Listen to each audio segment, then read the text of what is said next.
DPS school के आज वार्षिक उत्सव समारोह के दौरान बतौर मुख्य अतिथि एडीएम फाइनेंस मिर्जापुर हमारे साथ मौजूद है शिव प्रसाद शुक्ला जी।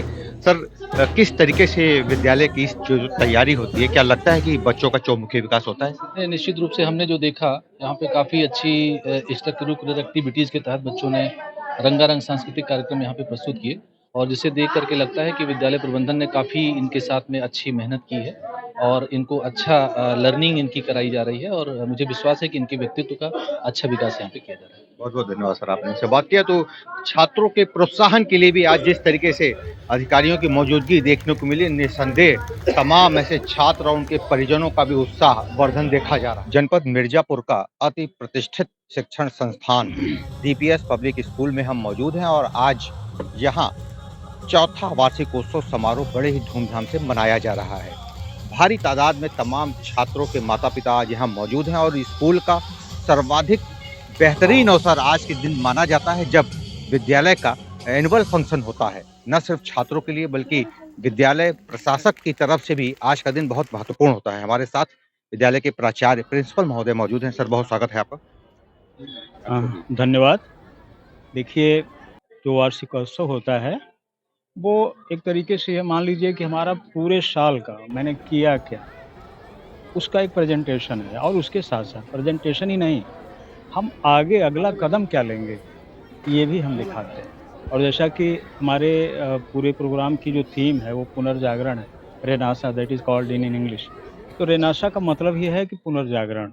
अब पुनर्जागरण क्या है कि जैसे कोरोना वगैरह कितना प्रभावित किया पूरे देश को, पूरे संसार को, तो हम लोग उसी थीम पर विचार करते हुए कि लोगों को फिर से एक नई बात बताएं, एक नई अवधारणा दें, एक नई चेतना दें कि हम कैसे इन तमाम आपदाओं के बाद भी कैसे हम अपने को मजबूती से खड़ा रख सकते हैं, इसका ध्यान रखा गया है। जी, चूँकि आपके विद्यालय के द्वारा निरंतर कई ऐसे प्रोग्राम आयोजित किए जाते रहे हैं जो काफ़ी प्रेरणादायक हो, बहुत ही संदेशात्मक हो। आपको लगता है कि अब नई शिक्षा नीति के तहत इस तरीके के प्रोग्राम छात्रों को और ज़्यादा जो है आत्मबल बढ़ाता है उनका? जी, बिल्कुल, बिल्कुल। नई शिक्षा नीति पर ही तो हमारी सारी बातें हो रही हैं। जैसे गवर्नमेंट की जो पॉलिसी आई है, न्यू एजुकेशन पॉलिसी, तो हम लोग पूरी तरीके से उसी पर बेस्ड अपना एजुकेशन दे रहे हैं बच्चों को और हम समझते हैं कि आने वाले सालों में आप देखेंगे कि सर्वोन्मुखी विकास करेंगे हम अपने बच्चों का। ये हमारा वादा है। जी, कुछ तमाम लोग आज देख रहे हैं कि बड़े उत्साहित भी हैं, छात्र भी उत्साहित हैं। क्या पुरस्कृत भी किए जाने का प्लान है? बिल्कुल है, हमारे बच्चों को पुरस्कार भी दिया जाएगा।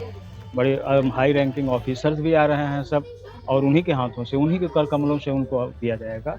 और इससे ये होता है ना कि बच्चों के अंदर एक भाव जगता है कि मैं भी ऐसा करूँ, जो और तमाम जो छूटे हुए बच्चे रहते हैं उनके मन में एक बात आती है कि मैं क्यों नहीं, मैं ऐसा क्यों नहीं कर सकता? इसलिए ये सब सारी बातें हम लोग कर रहे हैं। बहुत ही प्रतिस्पर्धा की स्थिति जिले में है, खास तौर से शिक्षा के क्षेत्र में। आपको लगता है कि और परिवर्तन करने की ज़रूरत है और कोई नई व्यवस्था भी लागू कर रहे हैं? बिल्कुल, देखिए, हम जब सबसे अलग करके कुछ करके दिखाएँगे तभी लोग हमको समझेंगे। लीक का फ़कीर होके चलना, लकीर का फ़कीर होके चलना वो तो सब कर ले रहे हैं, सब कर रहे हैं।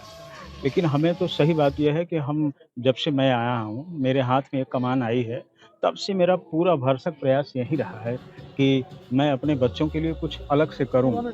क्योंकि क्योंकि जब कुछ अलग हम करेंगे ना, तभी दुनिया हमको देखेगी, तभी दुनिया हमको पहचानेगी। मैं संतोष दुबे, डीपीएस स्कूल का प्रिंसिपल। बहुत-बहुत धन्यवाद संतोष जी, आपने हमसे बात किया। तो विद्यालय प्रशासन निरंतर प्रयत्नशील इस बात को लेके दिखाई दे रहा है कि किस तरीके से छात्रों के उज्ज्वल भविष्य के लिए वो और बेहतर क्या कर सकते हैं। तमाम अत्याधुनिक संसाधनों से युक्त इस विद्यालय की चर्चा इस वक्त सर्वत्र सार्वजनिक रूप से देखी और सुनी जा रही है। डीपीएस पब्लिक स्कूल के एनुअल फंक्शन के दौरान ऐसे तमाम छात्र हैं जिनके माता पिता भी हमारे साथ मौजूद हैं और हम उनसे भी जानने का प्रयास करेंगे कि आखिर इस तरीके की जो व्यवस्था है, जो विद्यालय का जो शिक्षा पद्धति है, वो इनको कितना भाता है। बहुत स्वागत है सर आपका। अपना नाम बताइए कि आप अपने बच्चे का भी नाम बताइए। मेरा नाम ज्ञानेंद्र कुमार दुबे, मेरे 2 बच्चे हैं। एक का नाम शिवांशु दुबे है और लड़की है, उसका नाम रिद्धि दुबे। आज इस कार्यक्रम में पार्टिसिपेट कर रहे हैं क्या? हाँ, आज वो दोनों लोग कार्यक्रम में पार्टिसिपेट किए हुए हैं। दोनों अलग-अलग ग्रुप डांस में पार्टिसिपेट किए हैं। मैडम, आप ये बताइए कि इतनी तैयारी आपको घर में करानी पड़ी। विद्यालय में जो तैयारी थी, वो पर्याप्त था कि घर में भी करानी पड़ी? नहीं, नहीं, विद्यालय में की पर्याप्त थी। घर में बस थोड़ा बहुत देखना पड़ा, नहीं तो मतलब विद्यालय में अच्छी खासी बच्चों की तैयारी हुई है। घर पे उतना हमको नहीं कराना पड़ा। सौरभ पांडे नाम है मेरा और मेरा बड़ा बेटा मानस पांडे यहाँ पे जो है क्लास 3 में स्टूडेंट है यहाँ का। विद्यालय का मैनेजमेंट बहुत अच्छा है। पर्सनली हर एक बच्चे का जो है यहाँ पे ख्याल रखा जाता है। अगर बच्चा मान लीजिए अगर एक दिन नहीं भी आता है तो तुरंत यहाँ से फ़ोन जाता है कि आपका बच्चा आज क्यों नहीं आया है।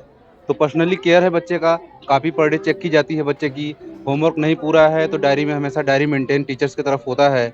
हम लोग भी उसी तरीके से हम लोग भी काम करते हैं बच्चे के साथ। जिस हिसाब से यहाँ से हमको बताया जाता है कि हाँ पर डे आपको डायरी देखना है, आपको बच्चे का होमवर्क कराना है, उस हिसाब से हम लोग भी मेहनत करते हैं। लेकिन यहाँ का मैनेजमेंट और यहाँ के टीचर्स की जो व्यवस्था है बहुत अच्छी है। जैसा मेरा बेटा यहाँ पढ़ता है, मानस 3 क्लास में है, तो उसमें बहुत ही पहले से बहुत सुधार है। यहाँ पे जो भी टीचर्स हैं बहुत ही ध्यान रखती हैं, छोटी बातों की, बड़ी बातों की, मैनर्स काफ़ी अच्छा है। और मेरा बच्चा स्कूल आना भी चाहता है, मतलब यहाँ पे ऐसा टीचर्स का व्यवहार है कि बच्चा खुद ही स्कूल जाना है। और मिर्ज़ापुर में इस तरह का विद्यालय बहुत ही गौरव की बात है। और बाकी यही है कि बहुत ही अच्छा है। जी बहुत खुश हैं। हमारे 2 बच्चे यहाँ पढ़ते हैं, मेरी बेटी और एक छोटा बेटा। और टीचर बहुत केयरिंग है जो है, और हर चीज़ को लेकर के वो हमेशा इन्फॉर्म करते रहते हैं। और बच्चा यहाँ पे स्टार्टिंग से ही मतलब ये आप समझ लीजिए पेंसिल पकड़ना उन्होंने अच्छे तरीके से सिखाया उसको। जो इतना बदमाशी करता था जो है हम लोग की बात नहीं सुनता था, लेकिन अब यहाँ पर टीचर की बात सुनता है और अच्छे से उनकी बात सुन के पढ़ाई करता है। और यही है, बहुत अच्छी तरीके से यहाँ पे केयर किया जाता है। कौन सी क्लास में है बच्चे? अभी तो LKG में है। नहीं नहीं ठीक है, बच्चों के लिए यहाँ से स्कूल से वो अच्छी गाइड दी जा रही है कि बच्चे घर पे तो उतना नहीं कर पाते, पर स्कूल से मिलता है वो अच्छे से कर पाते हैं। स्कूल के डर से या स्कूल की मैम हम लोग से बोल देती हैं कि करना है तो कर देते हैं। हम लोग बोलेंगे तो मिलता है वो अच्छे से कर लेते हैं, और हम लोग बोलेंगे तो बोलेंगे नहीं, मैम बोलेंगे तभी कर पाएंगे। स्कूल की ओर से बहुत अच्छे होते। बच्चों को जो होमवर्क मिलता है और यहाँ का जो गाइडलाइन मिलता है, टीचर जो देते हैं वो बच्चे अच्छे से करते हैं और उनको एक डिसिप्लिन में रखा जाता है। और उस डिसिप्लिन का ये रिस्पांस मिलता है कि बच्चे स्कूल का होमवर्क और स्कूल का जो नियम है वो अच्छे से फॉलो करते हैं। और उनका जो बॉडी लैंग्वेज है ये सब प्रॉपर तैयार किया जाता है। तो यहाँ का रिस्पांस बहुत अच्छा है। अच्छा, आपको क्या लगता है कि अलग से बच्चों को ट्यूशन की जरूरत पड़ती है कि नहीं पड़ती? ऐसे कॉलेजों में अलग से ट्यूशन की ज़रूरत नहीं है, क्योंकि होमवर्क से लेके और खेल कूद जो भी कार्यक्रम होते हैं वो बच्चों के लिए अभी छोटे सफिशिएंट है। दरअसल स्कूल के एनुअल फंक्शन के दौरान बच्चों के चहुमुखी विकास की अगर बात करें तो शायद इस तरीके के कार्यक्रम के चलते बच्चों का चहुमुखी विकास होता है। जब बच्चे स्टेज पर परफॉर्मेंस करते हैं, बच्चे अपने माता पिता और तमाम हजारों की संख्या में दर्शकों के सामने जब परफॉर्मेंस करते हैं तो बच्चों के साथ जो उनकी मनोवृत्ति होती है वो अविस्मरणीय हो जाती है। कभी न भूलने वाली चीज आज के इस कार्यक्रम के बाद, यहाँ के कार्यक्रम को देखने के बाद तमाम ऐसे संपूर्ण जनपद में इस बात की चर्चा होगी कि DPS पब्लिक स्कूल के छात्र न सिर्फ पढ़ाई लिखाई में माहिर हो चुके हैं, बल्कि तमाम ऐसे क्षेत्र हैं, चाहे वो परफॉर्मेंस का क्षेत्र हो, चाहे स्टेज पर हो, चाहे तमाम कलाकृति से संबंधित क्यों न हो। जिस तरीके से पुनर्जागरण थीम पर आज के बच्चों का ये कार्यक्रम निस्संदेह तमाम लोगों को अपनी तरफ आकर्षित भी कर रहा है। शिक्षा के क्षेत्र में एक जाना माना नाम शिव प्रसाद द्विवेदी जी हमारे साथ हैं, जो पूर्व लेक्चरर भी रह चुके हैं और आज DPS पब्लिक स्कूल के एनुअल फंक्शन के कार्यक्रम में मौजूद हैं। विद्यालय जो है यूनिक है अपने जनपद का, और यहाँ का पठन पाठन बहुत ही अच्छा है। भविष्य उज्ज्वल है, बच्चों का भविष्य उज्ज्वल है। यहाँ के लड़के डॉक्टर, इंजीनियर, IAS PCS आज कंपटीशन में निश्चित रूप से सफल होंगे, ऐसी मेरी कामना है, मेरी आशा है, आशीर्वाद।